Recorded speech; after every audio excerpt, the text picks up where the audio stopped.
गती कारणे संगती सज्जनांची, मती पालटे सुमती दुर्जनाची.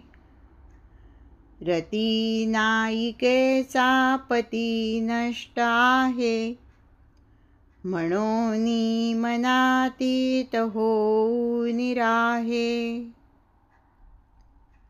संतांच्या सहवासाने दुष्ट माणसाची बुद्धी पालटून त्याला चांगली बुद्धी लाभते. म्हणूनच हे मना, तुला जर उत्तम गती पाहिजे असेल तर संतांची संगत धर. रतीचा पती असलेला कामदेव हा खूपच वाईट आहे, म्हणून कामवासनेमागे लागू नकोस.